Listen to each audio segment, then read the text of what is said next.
Hi, friends. It's Miss Kirk here. How are you all doing tonight? Are you having a great night so far?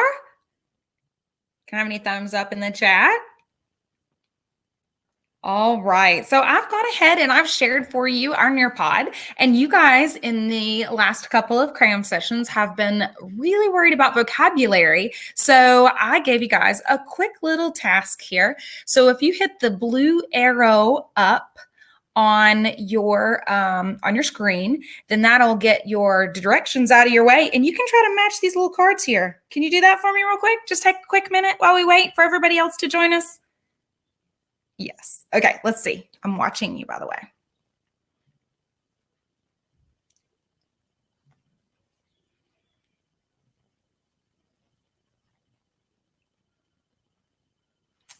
Okay, so the question was, I'm sorry I'm late. Last time my Nearpod erased, my Nearpod notes erased. Any tips? So on yours in the student area, you should be able to hit the little arrow that goes down.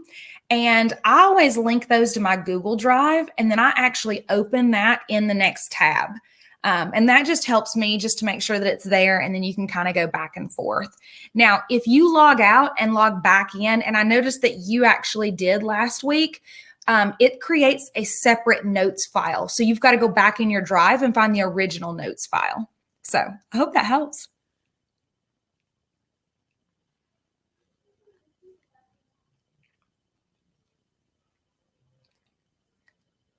Okay, so another question while we wait for everybody. When are you guys going to be getting the feedback? So until about 7 o'clock tonight, I think I had 3 left. I'll continue grading those through the night tonight so that you can have that back. But a couple of you guys should have the feedback. And I know that was kind of a weird way to set it up, but I was trying to come up with the most effective way to pull in them and to give you guys read feedback that was based on the rubric. So if you look at yours, those of you who received an email back, you should have the rubric at the bottom. And then you should be able to see where you fell on the rubric and then specific feedback. And then I also put notes in there as well. So the question was, I can't get the Google Classroom code to work. So we kind of have had a problem here with sometimes you guys aren't getting our emails because your schools block my Fiveable.me email. And so I tried using Google Classroom thinking that would work for everybody. But unfortunately, some of your schools locked you out of that. So if you don't get the email and you didn't know kind of how I did that, I talked to Amanda, and I think that we may have to we're trying to come up with a great way for you guys to be able to send those papers to me and me be able to give you the feedback. So we may just say do it by email this time. That might be so much easier. I personally, if you can get in the Google Classroom and you can submit the essay that way, what I love about it is, and I don't know if your teachers are using the extension Doctopus, but what it does is it filters your writing into my spreadsheet. And then I can go through every essay, and it actually puts the rubric on there for you, and everything is on that piece of paper. So that was kind of it. So I did create that code. Let me pull that up. Looks like you guys are doing pretty good with these vocabulary terms.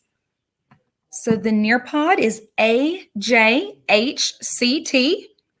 And we'll get going here in just one moment with that.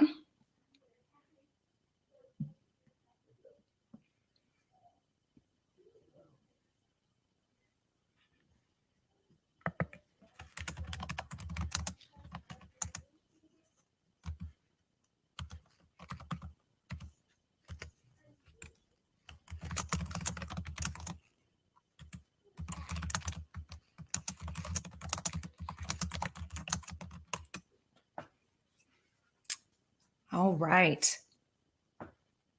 Look at you guys in your vocabulary. Did you notice that I put in some of the words you guys had questions about last week? That was totally intentional. Okay, so love that you guys did that so quickly and so well. So let's kind of get started for tonight. So tonight, our CRAM session number 3 is about building the essay. And of course, I'm your host, Stephanie Kirk. So we're going to kind of go through what this looks like in terms of the rhetorical analysis, because that's what your test is going to be over.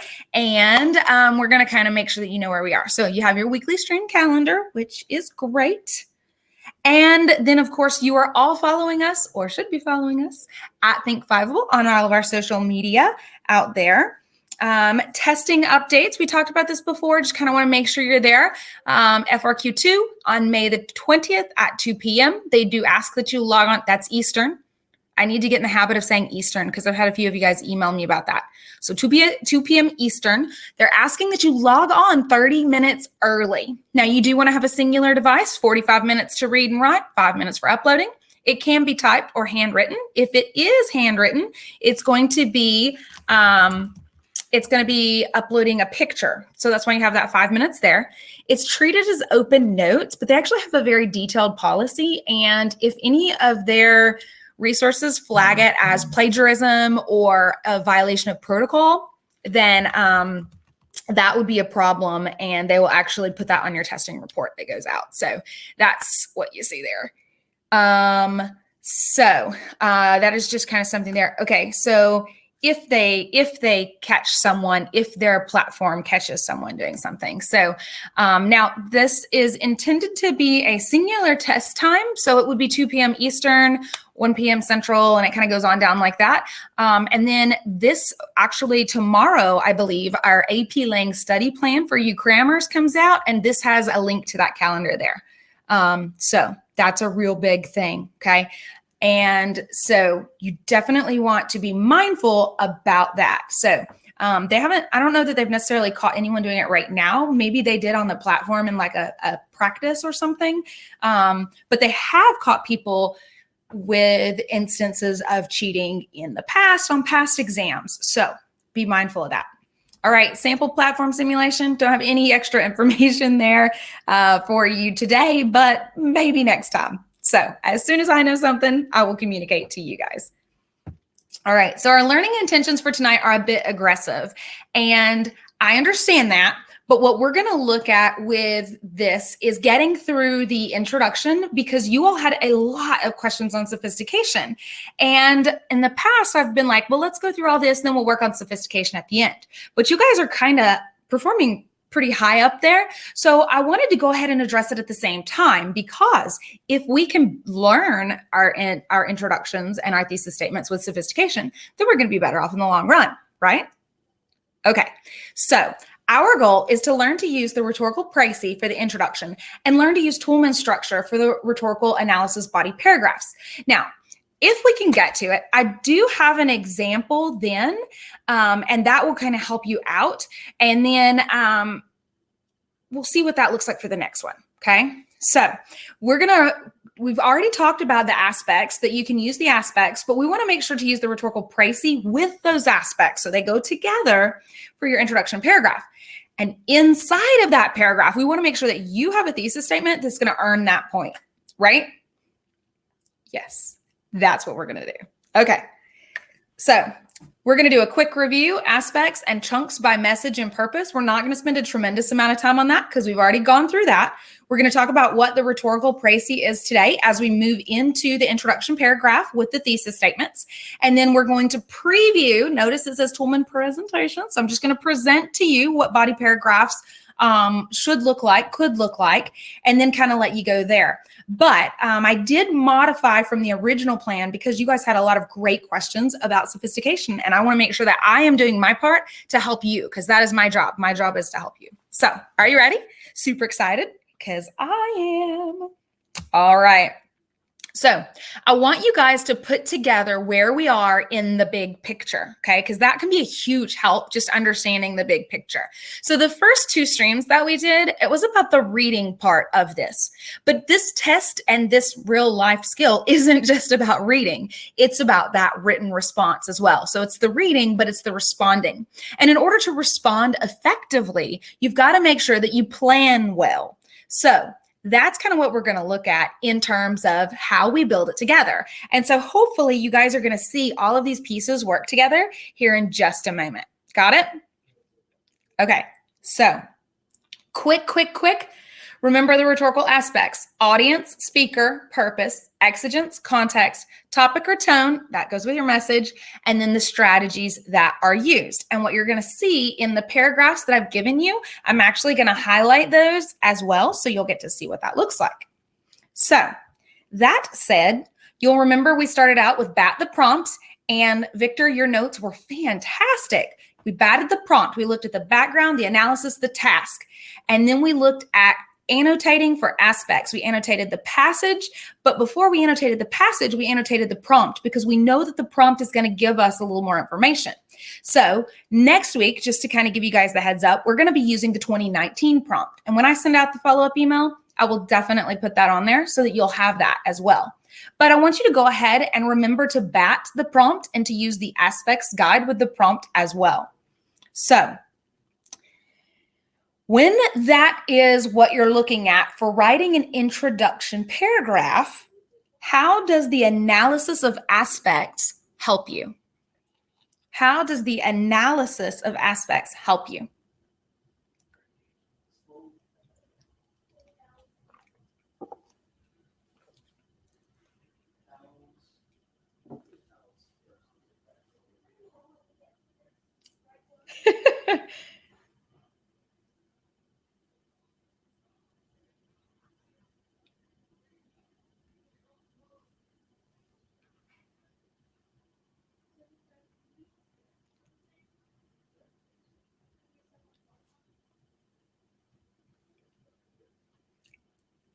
You guys are fantastic. Take just another minute or so.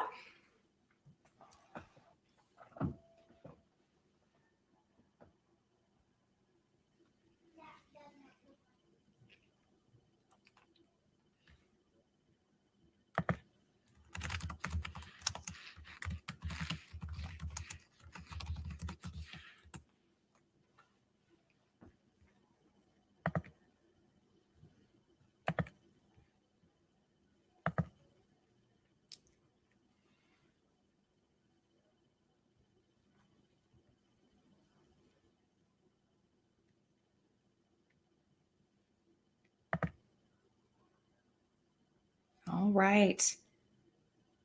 I see absolute brilliance here running on my other screen. You guys are so smart. Okay, so I'm going to show you this one here.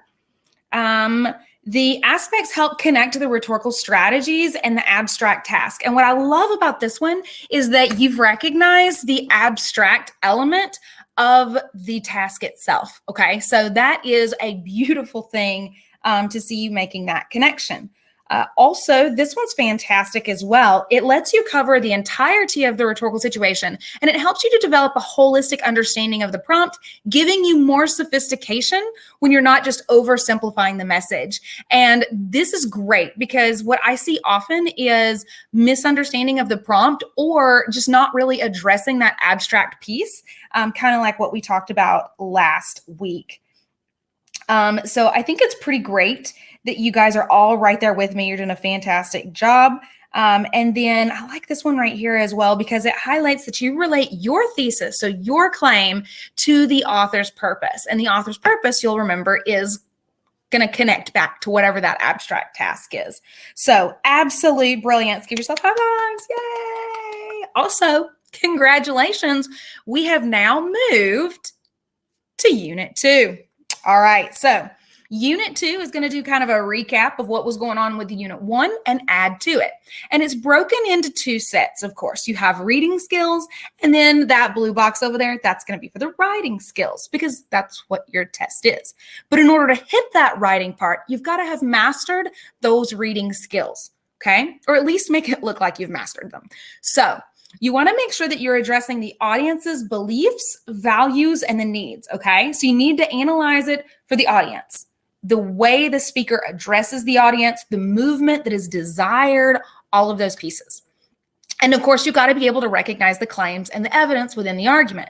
And so that kind of goes back to that big picture, the primary claim over the whole text, but then it also goes back to the claims and evidence within those certain chunks. Okay, so if you look at it with those chunks, and some teachers think of those chunks as a shift.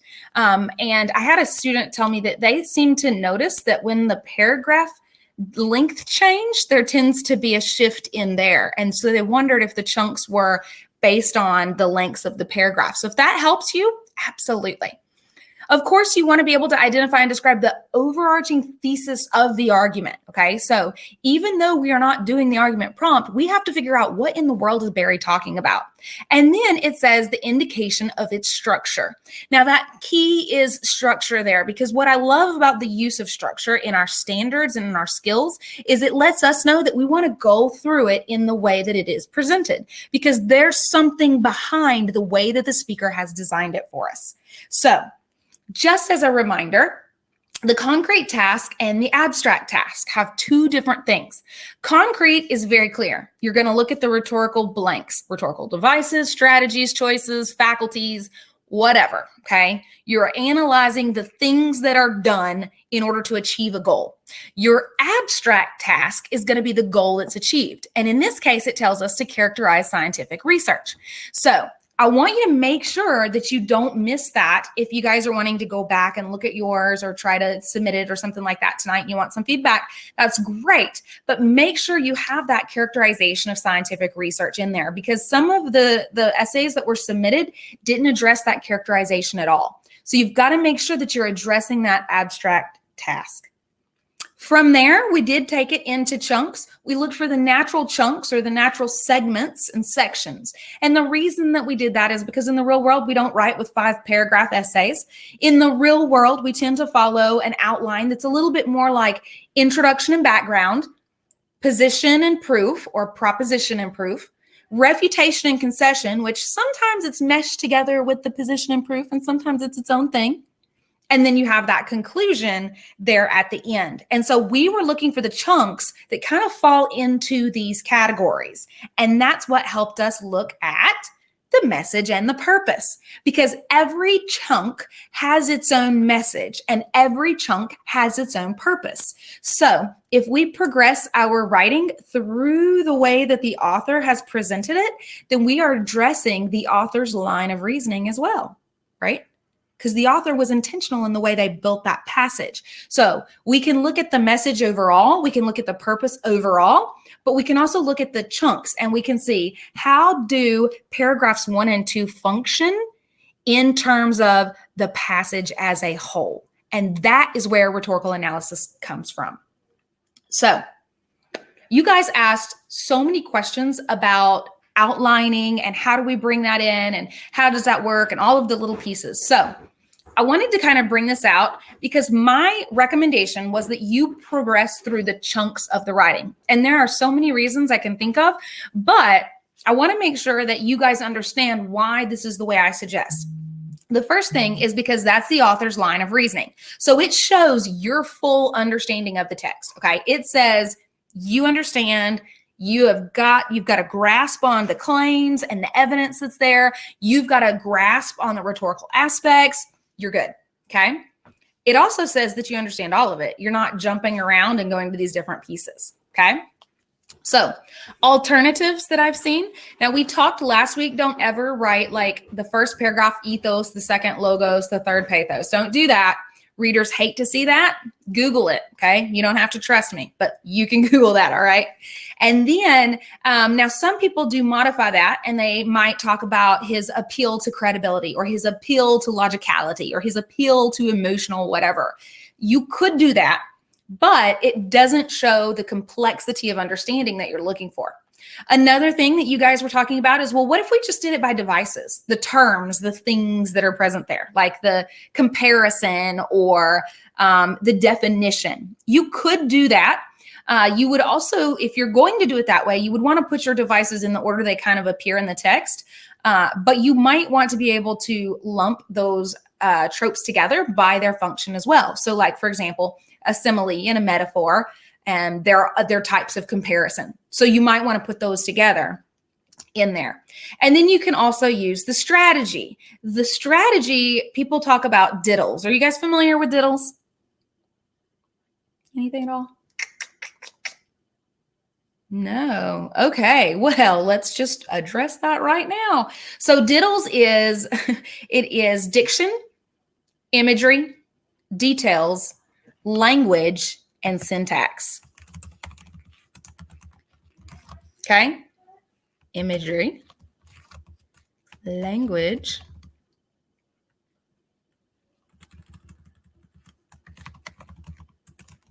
so that you guys have it. And some people do syntax and shift together there, so you can kind of see it. All right. Now, I have so many little things that are going to kind of help you out here. Okay. So I did have a great question there. When you're looking at diddles, the question was, what is the difference between language and diction? And language is about more than just diction. Look at you guys answering each other. Y'all are so smart. Okay. So once we went through and we looked at the chunks, right? And we said, okay, paragraph 1 and 2, how do paragraph 1 and 2 come together and function for the overall purpose? Okay.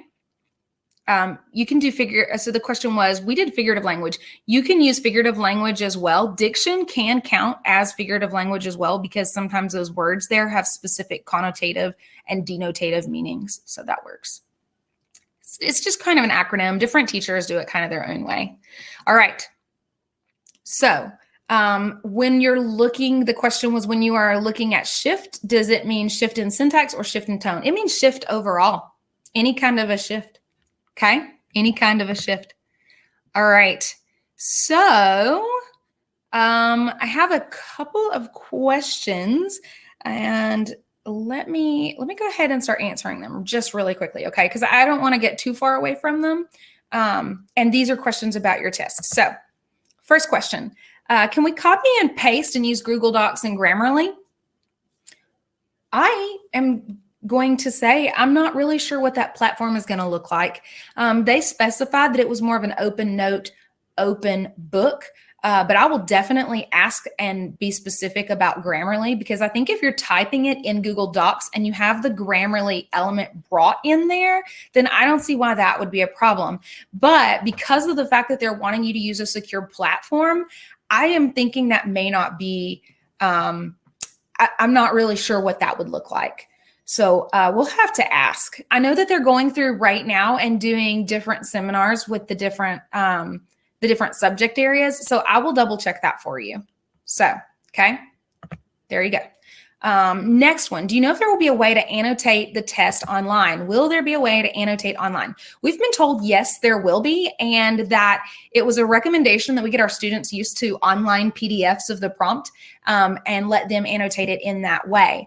We do not know what that secure platform is going to look like yet. So, so there is that. And that's kind of a big thing there. I personally am a printed out. I have a master's degree in technology, and I will never forget my buddy at the Kinko's in Knoxville, because I would take my electronic textbook about having technology and being a paperless classroom and have him printed out for me. And he just hated that. It drove him crazy. So I personally, if there's a way I can print it, I'm probably going to try to do that too. Obviously, I'm not going to access it because I am the teacher and I'm not taking the test and I am not violating the protocol. Okay, so that answers that question. And then another question that we had was about the rhetorical devices used for full credit. I'm going to specify that you want to make sure that you're following MLA. MLA format does specify if you have a 1, you have a 2. If you have an A, you have a B. We're going to look at 2 different outlines here in just a minute to kind of help us out with that, so we can see what that looks like. I can't give you a specific number because it's not about a number of devices. Like I know with synthesis, we want a number of sources that we have to have, but really it's about the strength of your analysis and the argument you build with your evidence from that. All right. The next question, I have a huge question regarding the primary claim. In our rhetorical précis, we are supposed to include the author's primary claim in the first part of the précis, yet we're supposed to include the message and purpose in the third part. I love that you've asked that. It's like you looked at my slide deck Okay, I'm going to save that. We're going to come back to that one, okay?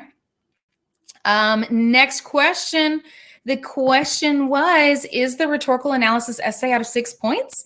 Yes, it is. Next part of that question was, are we going to be practicing more writing and submitting them because that was so helpful? Absolutely. We're going to probably, I'll give you another prompt today and you guys can have that opportunity to go through and kind of submit that. And then we'll give you that feedback as well. So I hope it does help. I hope you find it helpful. That's kind of why I do it. Okay. So how much evidence do we need? So with evidence, we're going to look at some sample outlines here in a minute, but remember MLA, if you have a 1, you have a 2, if you have an A, you have a B. So always come in pairs. Okay. So again, stick with your A's and your B's and your 1s and your 2s, let them come in pairs. Okay. Last question about the test was, would you recommend printing out the prompt and annotating it on paper? If I have the option, I'm going to do that. If I don't have the option, then obviously I would just have to make it work. So, okay. I see another question just popped up because I'm using jargon over here and you guys didn't know what MLA 1s and 2s were, but I have it for you. Okay. All right. Once we had the chunks, you guys went through and you analyzed what was done in this chunk and you looked at how did it influence, how did it work, right? Like what was the reason that it was done? And then you have the why, that was the impact, okay? So for each thing that you look at, you want to look at what was it, like how is it used, how does it work? And then like why is it there? What's the impact that's created? So with rhetorical analysis, I recommend that you look at strategies. Now, a lot of you guys are looking at devices, and some of you said last week, what in the world is the difference between a strategy and a device? And some people use these terms interchangeably, but the College Board recommendation is that you think of strategy as actions. They actually say think of strategies as verb, the things that you do or the things that the author does. And you think of the devices as the nouns. Those are the College Board analogy that they give you is the device is the tool. The strategy is what you do with it. So the device would be a hammer. The strategy is how you use that hammer. Okay. So it kind of brings it together and does both of those things. Okay. I have a resource for you because some of you guys asked for this last week. So this should open in a new tab for you. This is just some vocabulary words because a lot of you guys said that you would feel better if you had some basic vocabulary of devices that would help you along the way. And so I tried to be a little bit selective with my own students. I know that some teachers give like 500 rhetorical devices, and I just don't think that 500 rhetorical devices are going to really get you that far. If I'm looking at what I do with these structures and with these strategies, I do think that these are kind of your biggest bang for your buck. Another thing that I highly recommend is this book right here. Okay. Thank you for arguing. It's fantastic what Aristotle, Lincoln, and Homer Simpson can teach us about the art of persuasion. As you can see, mine is well loved, but it's a great book. Okay. So two different resources. Some of those words in that Quizlet actually come from that book. So that's a huge help as well. So there you go. You read that in the summer before school. Lucky you. Okay. So all of those pieces go with the reading. And if you don't read and understand it, then it's going to be really challenging for you to master the second set of skills. And the second set of skills for Unit 2 involve writing. And I want you to see the way that these kind of come together. I will give you the, I'll make sure that you have that Quizlet link in the follow-up email so that you'll have that. So with this, the demonstration of the understanding of the audience beliefs, values, and needs. Notice the way, like I keep pointing at it, like you guys can see what I'm pointing at, but notice the way that B goes right back to A, right? That A says you've got to see these things. You've got to be able to explain how it does it, but now you have to do that in your own writing. And that's that second piece. So we've got this 3A, identify and explain the claims and the evidence. Well, that's great, but look at 4A. You have to develop your own paragraph that has the claims and the evidence that support that claim. So that's what I'm talking about when I say your body paragraphs need to have their own argumentative structure. So looking at 3B, you've got to be able to look at that overarching thesis. Well, in 4B, you've got to write your own thesis, okay? So the reading side is all about Barry. The writing side is you. It's all about you and what you think about Barry, okay? Is that clear? You see the way those skills come together? Yes. Okay, super exciting. Let's go to the outline because y'all had so many questions about it. All right. So my suggested outline structure to you is this, and I'm going to have for you an outline handout, just very similar to the aspects worksheet, guide sheet that I gave to you before.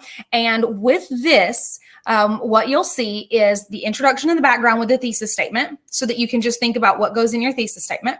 And then focus on your proposition and proof or your position and proof in the body paragraph. But now remember, I just showed you the very specific skills from College Board that told you what those paragraphs have to look like. They have to have your claims and your evidence about his claims and his evidence, okay? Now, it looks like you're going to spend a lot of time creating an outline with this layer of detail. I don't recommend that you spend a tremendous amount of time on the outline because of the fact that I want you to spend the bulk of your time on writing. But I don't want you to skip the outline, because have you ever had that moment where you're sitting down, and I don't know if y'all are going to do this. I do this all the time. I'm like working away, and then the corner of my eye, I see something out the window. And suddenly I'm like watching this squirrel just do whatever, like major distraction, right? So if I have a little bulleted note of what I was going to do, when I get distracted and I'm like, oh yeah, I have exactly what I'm going to. I know where I'm going to go with those ideas, okay? So you've got to kind of figure out what's going to work for you in terms of how much of an outline do you do. But I always recommend at least a bulleted list, okay? Always. So the general role of things would be you want to spend about 3 minutes breaking down your prompt, okay? Go through, bat the prompt, analyze it, looking for those aspects. You want to move into that next piece. And when you move into that next piece, you're actually reading and annotating the text. Try to spend about 8 minutes there, okay? You've got to go fast. You've got to look at the chunks. But if you look at the chunks, then what's going to happen is in each place, you're going to be able to kind of figure out where that works, okay? Once you've gone through, remember you've just spent 5 minutes, then you've spent 8 minutes. You want to go back 2 to 3 minutes kind of working on your little outline with bulleted notes. Now, sometimes with your outline, you might just put like number 1 or number 2 in the passage at the chunk. You might put asterisks and stars. The more practice you have, the better you're going to get at annotating and the less you're going to have to actually write out your outline. Okay? So the last piece is going to be your conclusion. Now, we're not going to get to the conclusion today and not even the next time either, but I wanted to make it a point to bring in sophistication because you guys have asked so many questions about that. And I think it's fair because sophistication is its own point. Okay. And I know that some of you guys have been told that it was the unicorn. And I do think sophistication is a very challenging thing to reach. But hopefully, if we look at sophistication everywhere and not just in the conclusion, then hopefully we're going to be able to master that. Okay. All right. So we're going to look at the introduction and go there first, focus on the thesis statements. Then we're going to, I've got time, we're going to look at the time, but I've got some propositions and proof paragraphs for you. So we can kind of look at those. And then we want to kind of look at where we're going in terms of next week and looking at the body paragraphs because they're kind of a big deal. Like commentary and analysis is 4 points. So you want to make sure you get those, don't you? Yeah, you sure do. Okay. Now, we're going to move into the introduction and the background. And I know you guys have so many questions, and I want to make sure that I'm fair and honest in answering your questions, but I also want to make sure that we're going to do the right thing here, okay? So Couple of questions that I see that have popped up. I'm actually going to be answering in the next couple of slides. Okay, so that's going to go right back to Victor. Victor is asking about the primary claim with the message and the purpose. We're going to look at that. And then another one that I had was for the rhetorical analysis, should our claim be about his claim, about how he develops his claim? Yes, that is what you're doing with rhetorical analysis. It's great. That's exactly what you're doing. Super exciting. Okay. So we did have another question about the abstract task. So the abstract task is going to be the piece that links to the overall purpose. So in this particular one, we talked about the concrete task of the prompt, and I'll just pull that back up here because you know what? You're probably not the only one because last week I learned that you guys had not thought of it in terms of two. Okay. So bringing that back up, if you look at your prompt, and I will go over the concrete and abstract task of every prompt that we do so that we can make sure we see it, okay?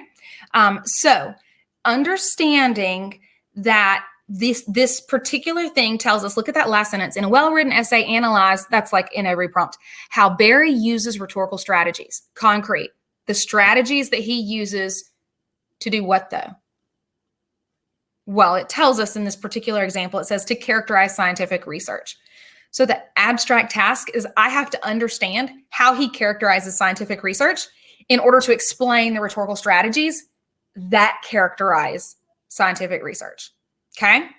So that kind of brings it back around, and it's super, super important because if you don't address that task too, then you're not going to do well. Okay. All right. So back to where we were.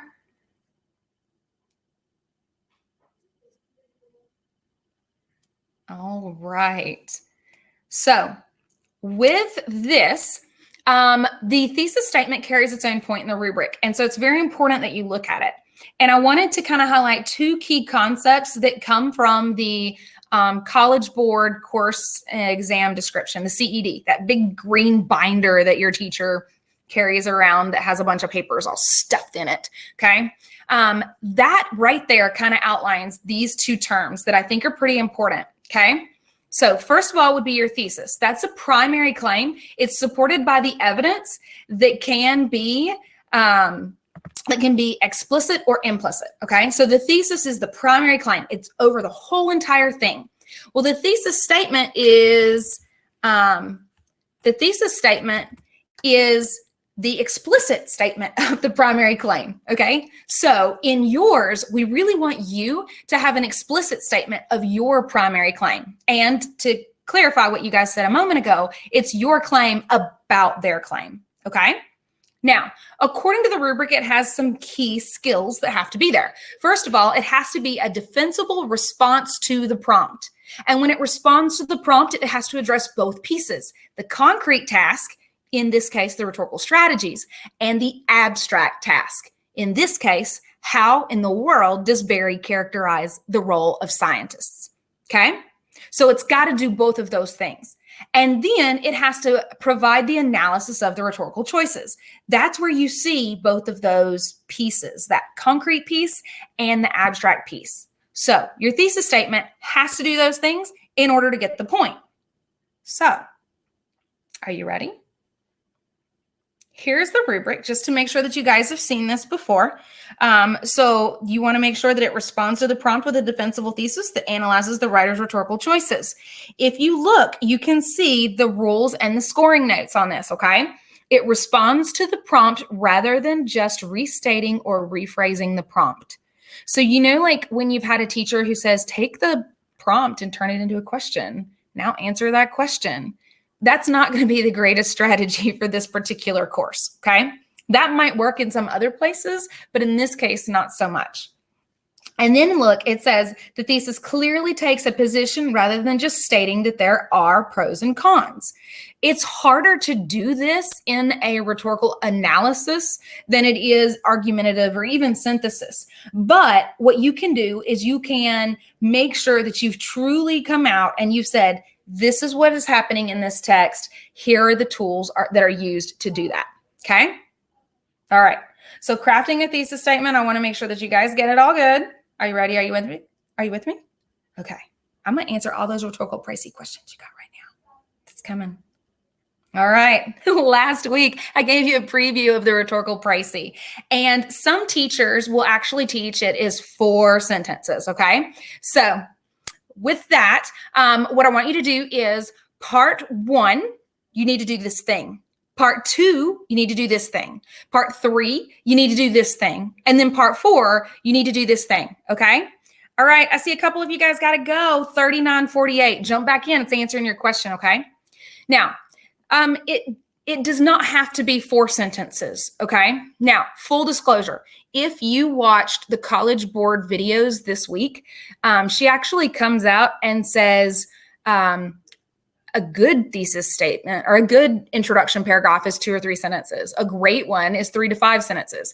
There is no number of sentences. It needs to do these things. Okay. If I give you a fill in the blank and say, do this, this, and this, then it becomes formulaic. Nobody wants formulaic writing. That's why they tell you no more 5 paragraphs. Okay. In the real world, we don't even write like that.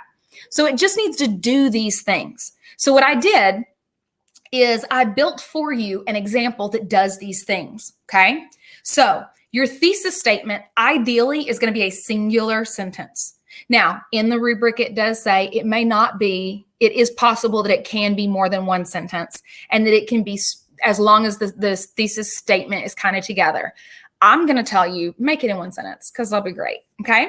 Now, another thing I would say is in the past with AP language and composition, we have said 1 sentence introduction paragraph, move on. Okay. Like drop it like it's hot and move on. Don't do that anymore because you want that sophistication point, right? You do, because that's why you're here, guys. That is why you're here. All right. So let's move right along. Looking at this.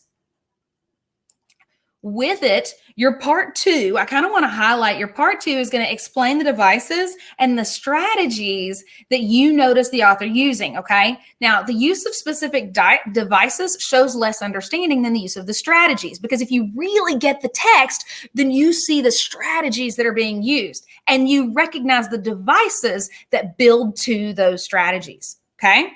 All right. So let's look at this here. Example for part 1.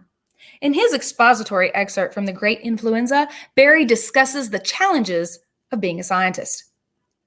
Okay, that's a great place to start, and it addresses the topic, right? Just the topic. Discusses the challenges of being a scientist. So this is Victor's question, but he's kind of gone. But that's okay, because we're going to answer it anyway, okay? So with it, what you see here is this connection to the text, a little bit of background, and then you see the challenges of being a scientist. Everybody with me? You saw that, right? Okay. So here's the next piece. The next piece is looking at part 2. And in part 2, you're going to explain the devices or the strategies that you've noticed. Now, I'm going to say you can use the devices if it's a text that you've got nothing. Okay. You're like, I really just don't know. You can still write a pretty decent essay talking about the devices, but you can increase that level of sophistication and show that you understand and you have conceptualized what's in there and you've analyzed if you look at the strategies. So I want you to see the difference here for device, like through the noun. So through metaphor, through imagery, through syntax. You can do that and that can work. But with option B, you're looking at the strategies. So by strategy, defining traits of scientists and strategy, comparing their explorative task to that of a frontiersman in the wilderness. Which one sounds more sophisticated, guys? Option A or option B? What do you think? Give me a little something over there in the chat. You're all right. You're all so right. Now, I wanted to take this a step further because I wanted to let you guys kind of think about this for a little bit and kind of see where Miss Kirk's coming from, okay? All right. So here's your next piece. Are you ready? All right. Sophistication. With sophistication, that you can see that it says it demonstrates sophistication of thought and or complex understanding of the rhetorical situation. Remember aspects? We did the aspects analysis. Watch this. Okay. So the impact of your choice is going to be big. If we talk about that A and B and 1 and 2 that some of you guys said you needed a little more clarification on, this is what an outline might look like. If I'm going to talk about the devices, I might talk about through metaphor, and I'm going to look at metaphor 1 and metaphor 2. Okay. What if I didn't find 2 metaphors? I might be able to talk about metaphor 1, but ideally I need 2 pieces of evidence to support every claim. So that's not going to be the strongest option. Through imagery, well, then I got to have imagery 1 and I got to have imagery 2. Okay. A little different. Through syntax, example of syntax 1, example of syntax 2. It's a little bit different.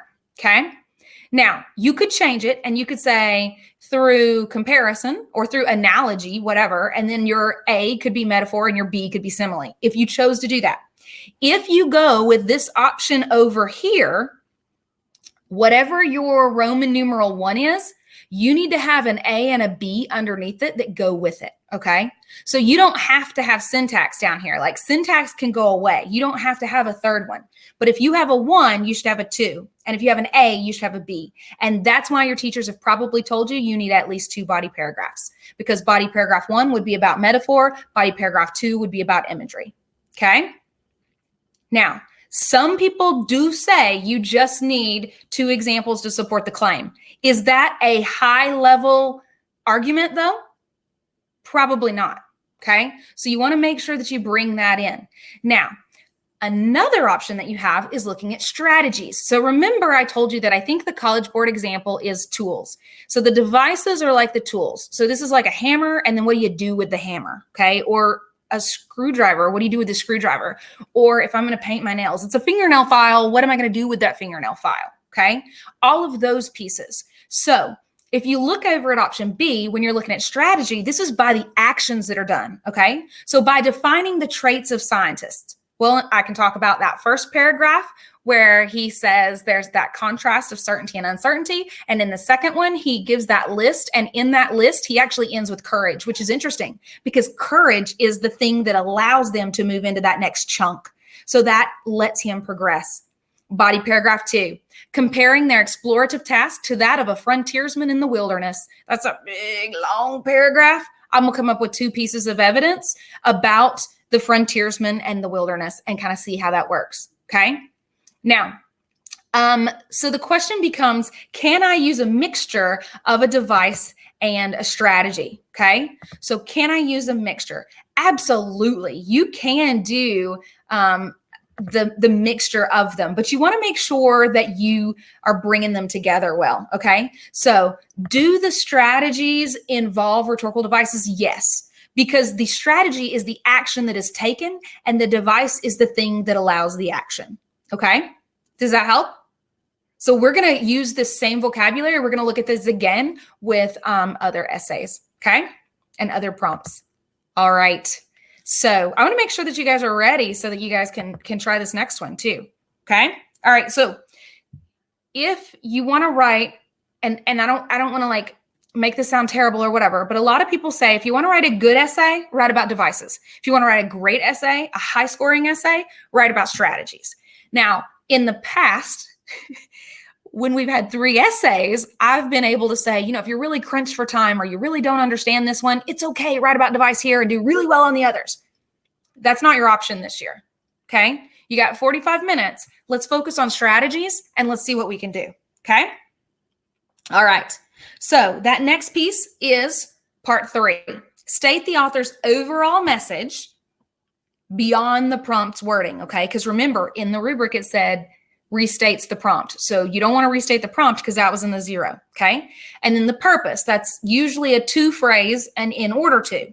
So Barry asserts that scientists face daily struggles of success and failure to convince society that scientists should be viewed as heroes. So you're able to see that purpose. So this is the end of Victor's question. Before I just kind of give a brief, this is what he's talking about. Right here, I smacked you in the face with it. Okay. This is the abstract task that I needed to address. And so I've kind of moved on to that next step. For part 4, I need to address the intended audience, the tone, and the relationship to the audience. Tone is really optional. If you don't see it and you don't immediately know it, don't talk about the tone. Okay. Move beyond it. It's fine. unless you're going to talk, like you really don't have to. If you address it in passing, it makes it seem like you have a more sophisticated understanding of the text, but you don't have to address it in big picture, okay? Using a conversational tone comprised of everyday diction, Barry presents this complex idea in a way that all readers will follow regardless of their understanding of scientific process, okay? So think about what that looks like, all right? Now, I see that some of you guys say your teachers say you should always focus on tone. I've seen students who have completely and totally blown that one out of the water, because think about it like this. How many times have you been somewhere and you've heard someone be like, girl, you better check your tone? Because tone's really hard, right? It is, especially if it's an old dead guy. So you got to kind of think about that. Do you want to be wrong or do you want to get the points? I'm not saying your teacher's wrong. If your teacher wants you to always focus on tone, go for it. But on the test, you only have 45 minutes to make it right, okay? Now, this is your introduction paragraph, right? So that's kind of how it works. So let's look at this. Actually, let me just go ahead to right here for you. Can you find the thesis statement here? What's the thesis statement? Based on what you saw with the rubric, remember it needs to be defensible, respond to the prompt.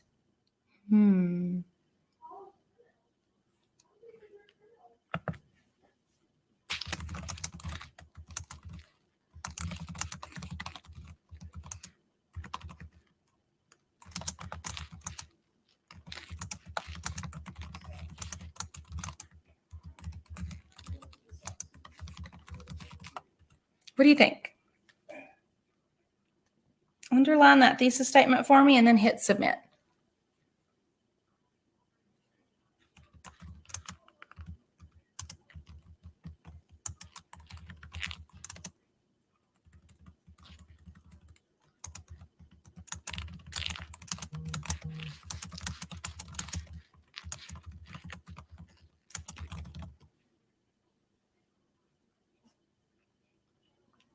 Look at you guys. Okay.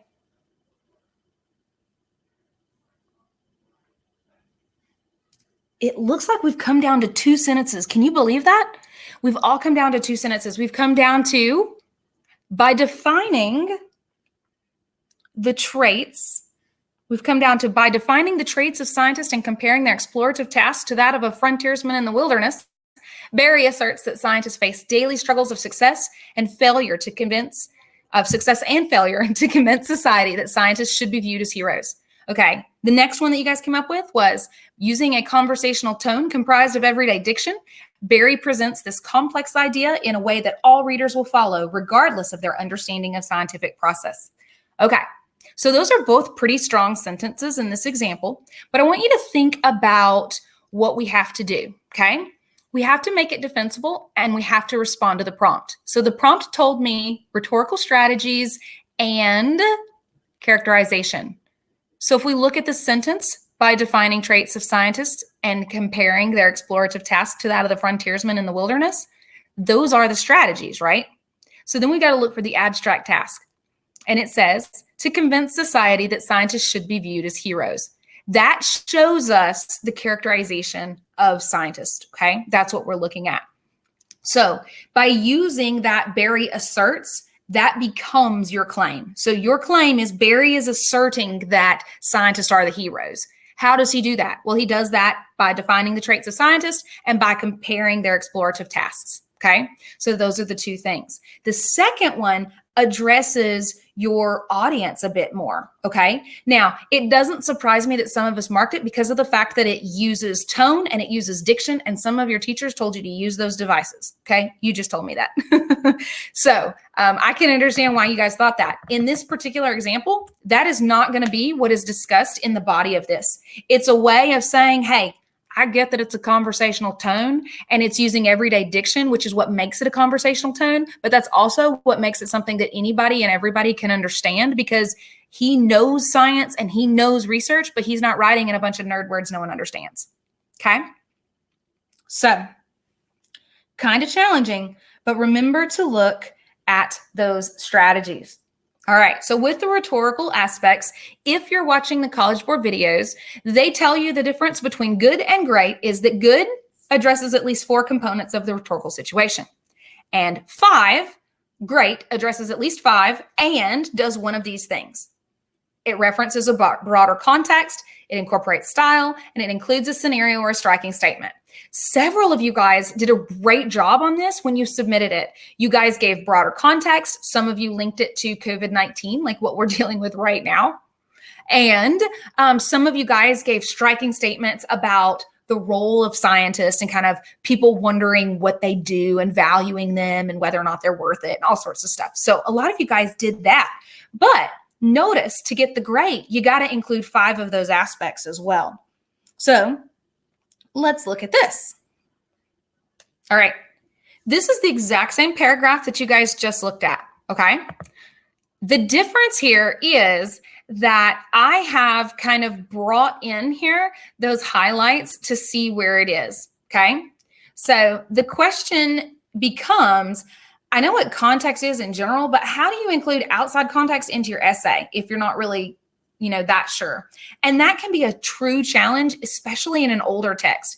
This example brought in a more current event. So unfortunately, the more you read and the more you know about the rest of the world, like that's going to be what gives you that tool. So if you don't read and you don't follow the news or, things like that, then it might be more challenging for you to bring that in. Okay. So expository essay, note you can see that context. Barry discusses the challenges of being a scientist by defining the traits of scientists and comparing their explorative task to that of a frontiersman in the wilderness. Barry asserts that scientists face daily struggles. You can kind of see it goes back to that topic and that tone or the message. And then to convince that scientists should be viewed as heroes. And so it kind of goes through and progresses all of it.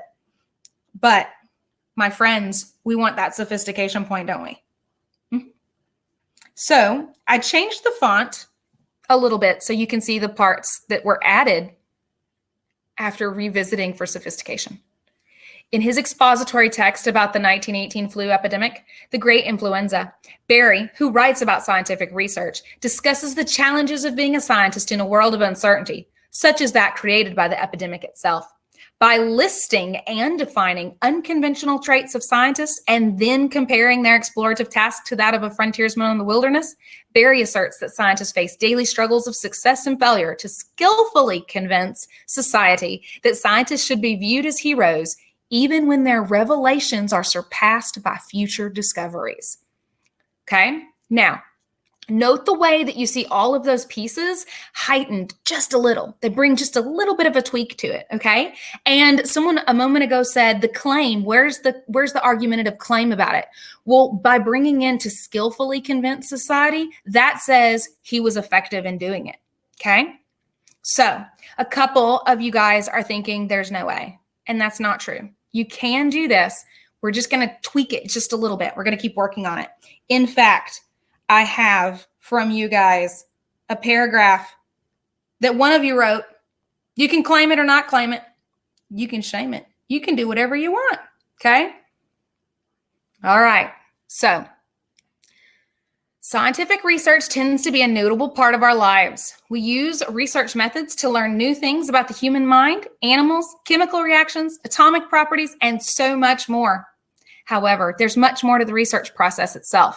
For instance, in John M. Barry's The Great Influenza, which took place on account of the 1918 flu epidemic, the author distinguishes research by highlighting certain practices that scientists must follow in order to reach their highest potentials.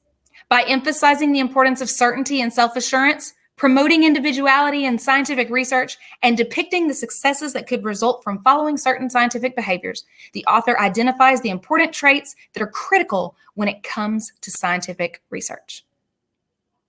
Okay, what do you think?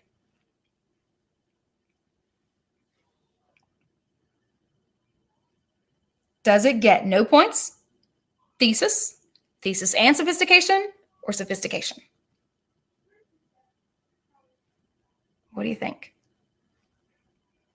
This was the first essay that was submitted to me.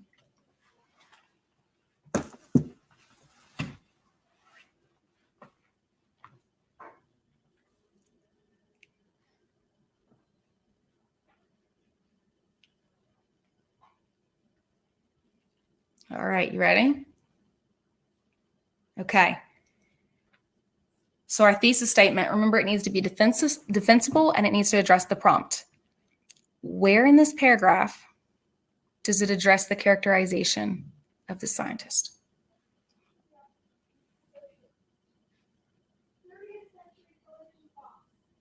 Did you find it? Can you point to it?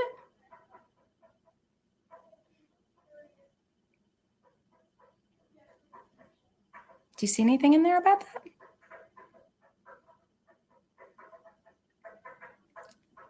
Okay. All right. So here we're going to look at an example here. And then when I put out the sources for you, I'm going to give you another example so you can kind of see it. But what I want to highlight here is this seems like a very strong paragraph, doesn't it? Sophistication is nailed. But do we see anything in here that addresses that characterization, that says where the characterization is used? Okay. So you want to think on that. Now, the question that popped up was, can we use first person pronouns? I tell my students not to unless it's question 3. Just general rule of thumb. It's an authoritative thing. You sound more authoritative when you say the author identifies important traits than when you say, well, I think the author identifies important traits. Okay. All right. So guys, we're going to get ready to close it out here.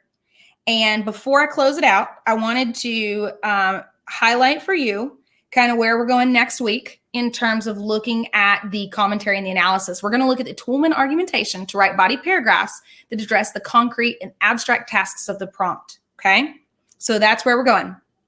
So I know I'm right here at 1 hour. I had so many great questions and I just 5 minutes. That's all I got. Okay. But if you need to go, I totally understand that. I really apologize for running a little bit over. So the suggested outline is where your argument comes in for number 2, okay? This is your proposition and your proof. This is your body paragraph. This is going to be your topic sentence about your claim about his claim, okay? So it's your claim about his claim. And this is going to be where you really bring in your line of reasoning, okay? This is going to let you hit that sophistication piece.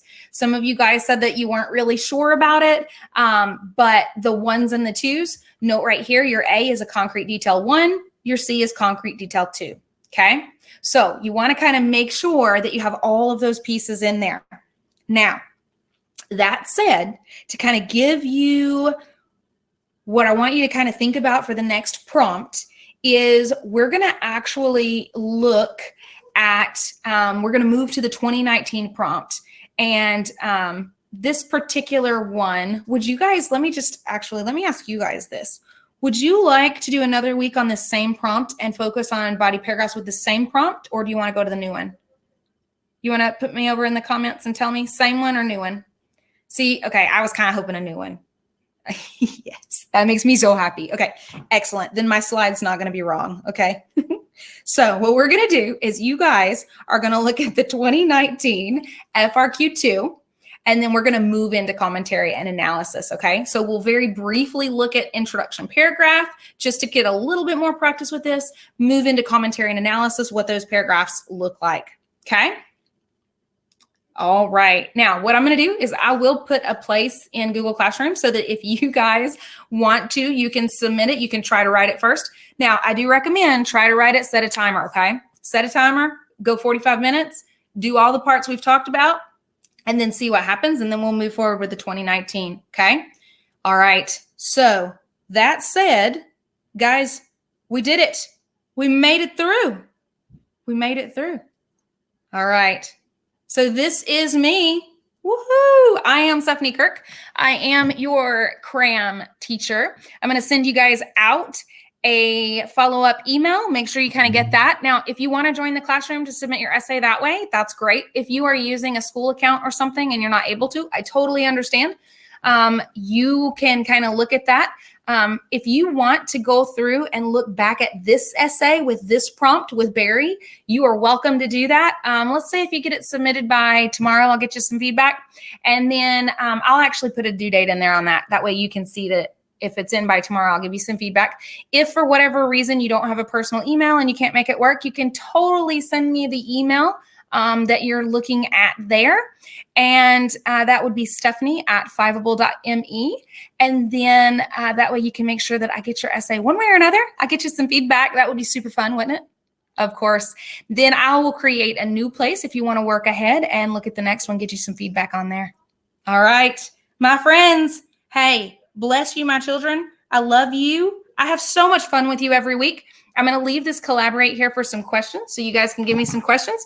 If you got to head out, you're welcome to head out. I see I got a couple of questions, so I am officially done leaving this here for you. So you can put your questions here, comments here, thoughts here, whatever you got. Couple of things I had over on the side. The code, yes, it is exactly what you just saw. Okay, so if you kind of want to look at the new one, I don't know, by Tuesday or Wednesday next week, I'll look at them as they come in. So like I know I had some that were submitted pretty late last night, but I was trying to go through and get them. So I'll get to them eventually, however many there are. And then I had another question about characterization. Characterization is super fun. Let's see. I'll be more than happy to look at that for you here in just a minute. Let me make sure I got all the questions that were related about tonight. Is there another practice essay? If you want to jump ahead, you can do the 2019 prompt. We're going to look at the 2019 prompt for FRQ2, that's right, and kind of move forward with that. You're welcome to set a timer, try to write it. If you want to submit it to me, you can do that, and then kind of look at that. So let's try to say maybe if you can do the berry one by tomorrow, I'll give you feedback on the berry one, but let's get like next Wednesday for the other one, okay? Make sure you get some feedback. All right. The other question for tonight was, the thesis should be the claim about how the author develops his claim. It should also include outside information for the sophistication point. So your thesis statement does not have to include outside information. You can use that in the other parts of your introduction paragraph because that extra information in the outside of that is going to help you. Your thesis statement has enough to do already. It's got to be defensible. It's got to address the concrete and the abstract task. And you want to make sure that you give whatever the strategies are that you're going to be talking about. So that's long enough for a single sentence. You don't want to put anything extra in there. Okay. So a sentence for sophistication and context and one for thesis, you can totally do that. Absolutely, that would work. I think I saw someone a moment ago ask about sophistication in the conclusion. Yes, let's work on sophistication through the whole thing. I know a lot of people say sophistication in the conclusion because you want to go out with a bang, but why not start with one too, right?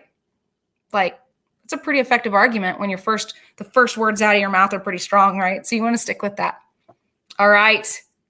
I love you guys. I love your positive feedback. Looks like I've answered all your questions. Now, I did have that one about characterization, right? Are you still with me? Okay. So characterization. Characterization is super fun because it is the way that the author reveals the character. And there are two primary ways of doing this. I'm like such a word nerd. So your first way is going to be indirect characterization. So you kind of have to figure it out. You've got to think about it. You've got to put the pieces together. Okay. Indirect characterization is, not to be stereotypical, but when you walk through the cafeteria in your school and you look around and you're like, okay, those are cheerleaders, those are nerds, those are the band people, those are the athletes. You have characterized them based on where they're sitting. Nobody came out to you and said, okay, she's a cheerleader. No one came out to you and said, okay, he's a football player.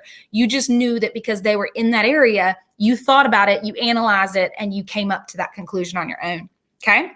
So another example with indirect would be like, so it's what a character says or doesn't say, or how they act or how they don't act, and then sometimes how they react to other people and how other people react to them. Okay, so if somebody, there's a fight in the cafeteria and the first person stands up and punches the other person, then the main character does not punch back. Well, the fact that they did not punch you back might tell you that they are nonviolent. So you kind of have that there as well. So that's indirect. Indirect is the most common because it's boring when people tell you little kid things in direct characterization. Direct characterization would be when your narrator comes out and says that Jane was a red-haired cheerleader with a peppy attitude and the intelligence of the smartest person in her AP language and composition class. So you've got indirect, you have to figure it out. They give you hints. You've got direct. Direct is explicit. This is exactly what your character is like. Indirect is most common just because it's boring in more complex writings when people tell you, this is exactly what it is. So does that help you?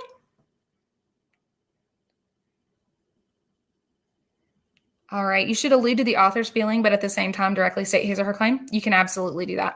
Is this for a lit question? What's the question that you're trying to answer there? Or you wanting to use the character? Oh, wait, you're wanting to use characterization for this prompt. Woohoo. Okay. So I apologize. In my mind, I was going to characterization in terms of indirect and direct for literature. So in this particular prompt, when he is looking at the characterization, you want to see how does he characterize it? And now, given what we know about indirect and direct characterization, because I totally went wherever I went, what you kind of see is that he indirectly characterizes them as a hero because of all the things that they do. The traits that he gives to you are the traits that a hero has. Therefore, you can come to that conclusion. I believe in last week's CRAM, someone said that he characterized them as trailblazers.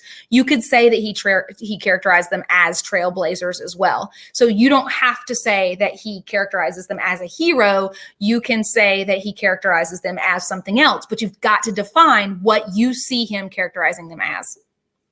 So, okay. Did I save it?